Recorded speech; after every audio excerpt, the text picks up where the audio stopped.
Érase una vez en un lugar muy lejano, pero muy común, en una época que no tiene tanta importancia, que vivía Elvira, una chica soñadora, una chica como tantas que tiene un crush con el príncipe popular en turno.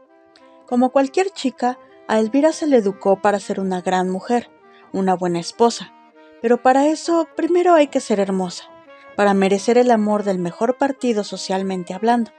Así que deja los caireles, la sonrisa inocente, la vida infantilizada que llevó hasta ese momento para empezar su transformación en una mujer deseable. Y hay que hacer muchos cambios radicales. Hello there, soy Dana y esto es La Hermanastra Fea. La historia de Elvira es la historia de muchos, tal vez la historia de todos. La directora Emily Blichfeld toma el cuento clásico de la Cenicienta y le da el papel principal a otro de sus personajes para mostrarnos un diferente enfoque sobre lo que es aspirar al amor, a la aceptación, a encajar en un mundo que te exige sacrificarlo todo por alcanzar tus sueños. Tenemos muy arraigada en la mente la versión de Disney de la Cenicienta que, como siempre, la endulza para hacer de sus personajes lo más aceptables posibles. Pero en realidad el cuento original de la Cenicienta no tiene un origen específico, ya que era una historia muy antigua que se pasaba de boca en boca. Tan antigua que la primera referencia que se conoce de ella es de Rodófis, durante el periodo de esplendor de las culturas griega y egipcia. En ella se habla de una cortesana griega que vivía en la colonia egipcia de Náucratis y cuyo nombre significaba mejillas rosadas. La historia había sido registrada por primera vez por el geógrafo griego Estrabón. El águila le arrebató una de sus sandalias a la criada y se la llevó a Menfis. Mientras el rey administraba justicia al aire libre, el águila sobrevoló por encima de su cabeza y arrojó la sandalia en su regazo. El rey, conmocionado tanto por la bella forma de la sandalia como por la extrañeza del hecho, envió hombres en todas las direcciones del país en busca de la mujer a la que pertenecía la sandalia, y cuando fue encontrada en la ciudad de Náucratis, fue llevada a Menfis, donde se convirtió en esposa del rey.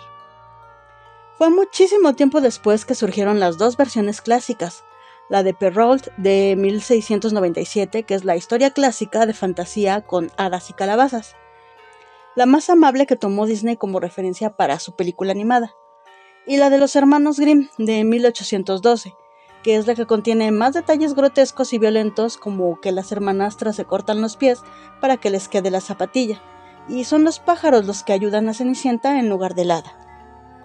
La directora toma la versión de los hermanos Grimm y la lleva al extremo de la brutalidad. Demuestra sin rodeos los crueles y dolorosos caminos que toma su protagonista, la hermanastra fea, para encajar en lo que socialmente es aceptado como su versión más bella y perfecta. Al inicio de la película, Elvira y su hermana se miran casi iguales, un par de jovencitas infantilizadas con una pinta que me recuerda mucho a las pequeñas muñecas bebés antiguas que hacen pucheros. Pero de repente llega la invitación del príncipe a su baile para que todas las doncellas disponibles desfilen ante él para que pueda elegir a su futura esposa. Con el baile como fecha límite, Rebeca, la madrastra, comienza con el glow-up de su hija mayor Elvira, quien entra en una dura competencia contra las otras jóvenes del reino. Todo va desde clases de danza, de cómo comportarse como una dama, hasta modificar visiblemente varias partes de su cuerpo. Es aquí donde la película muestra escenas bastante dolorosas por las que la cinta entra en la clasificación del terror corporal.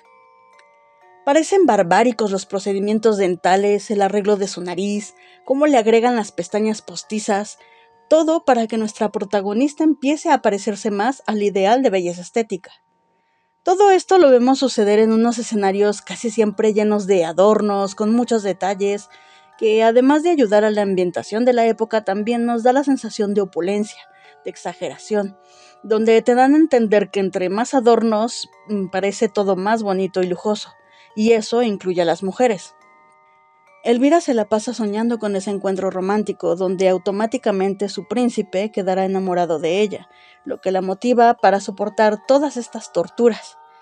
Por otro lado, en el fondo vemos también la historia de Agnes, quien en el cuento es la Cenicienta, pero no vemos en realidad una interacción malsana entre ella y sus hermanastras como en otras versiones.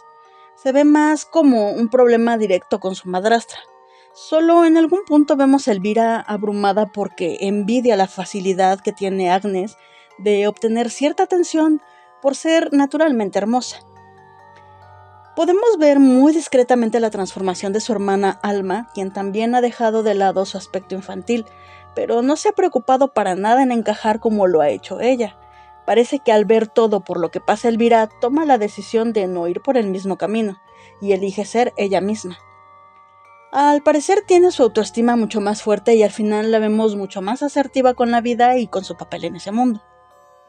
Es brutal cómo Elvira se somete al dolor y la humillación, pero además también la vemos ponerse ella misma en peligro de muerte al tragar un huevecillo de Taenia solum, una solitaria. Ese parásito que se aloja en el intestino delgado de los humanos y devora los alimentos, lo que provoca terribles síntomas. Todo para comer lo que sea sin necesitar fuerza de voluntad para cumplir con una dieta. Entrecerramos los ojos para continuar viendo cómo cosen, cortan, rompen y transforman su cuerpo. Y cuando llega el momento de brillar, Elvira luce muy diferente. Hermosa, sí, pero disfrazada de algo más. Bajo ese vestido elegante hay un cuerpo mutilado que se asfixia con un corset. La Taenia le revuelve las entrañas provocándole dolor. Su cabeza ha quedado al descubierto a causa del mismo inquilino, pero lo cubre todo bajo su rubia peluca. Nosotros sabemos que ya no es ella misma. Lo peor de todo es que la artimaña le funciona, al menos al principio. El príncipe por fin se fija en ella, la toma en sus brazos para bailar. Es todo lo que le han dicho que debe buscar en una mujer, pero como ya sabemos, la historia pone a la Cenicienta Agnes en escena. Todo lo que ha sacrificado Elvira ha sido en vano. El príncipe se ha enamorado de otra. ¿Fue el destino? ¿La belleza natural de Agnes? ¿O es que acaso nuestra protagonista existe solo para fracasar? Desafortunadamente los estragos en su cuerpo son más evidentes. Los efectos de la belleza forzada han sido fugaces, y aunque tiene una última oportunidad con el príncipe, ésta le exige un último sacrificio, hacer que la zapatilla encaje en su pie. La desesperación le hace cortar sus dedos y arrastrarse hasta la entrada de la casa, donde solo puede ver que Julián y Agnes se alejan con su final de felices por siempre. Todos aquellos involucrados en su transformación, incluyendo a su madre, la han abandonado, y la única que permanece a su lado como siempre, literalmente levantando los pedazos que quedan de Elvira, es su hermana Alma, quien la ayuda a levantarse y la anima a marcharse de ahí para buscar empezar de nuevo en otro lugar. Es curioso cómo después de someterse a tantos sacrificios físicos, Elvira alcanza ese ideal de belleza, pero de manera fugaz, y aún así no ha sido suficiente, no ha sido elegida, ha sido abandonada por la gente superficial y ahora luce como una anciana, como se dibujaba antes a las brujas en los cuentos de hadas. Así pasa en el mundo real. Las redes sociales hicieron más duras las comparaciones entre las personas, siempre tomando 1000 selfies para publicar solo una con un montón de filtros y capas de maquillaje. Quien puede se hace cirugías plásticas para tener una nariz más linda, un mentón más afilado, los ojos más redondos, una liposucción, o toman el camino de la vigorexia o de los desórdenes alimenticios. Todo para tener un cuerpo delgado, aunque no importe que tu organismo tenga deficiencias nutricionales.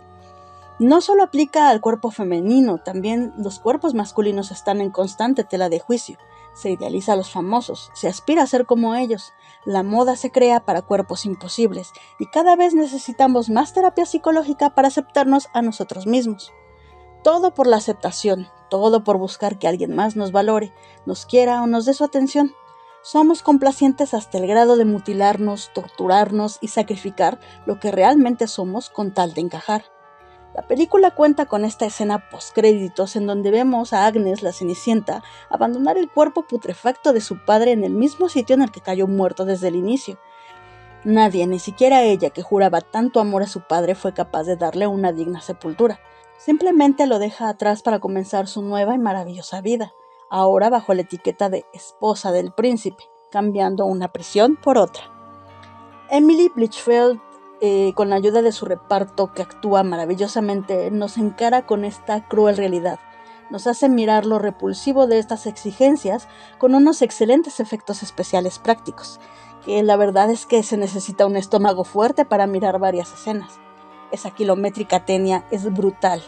Y sí, Todo parece ser simplemente asqueroso y desagradable, pero es la forma en la que deberíamos de ver el asunto, porque dicen que la belleza cuesta, que si no duele no sirve, cuando deberíamos normalizar que la belleza solo es lo que es en cada uno de forma distinta, que somos tan diversos como seres humanos que es imposible hacer que todos encajemos en el mismo molde.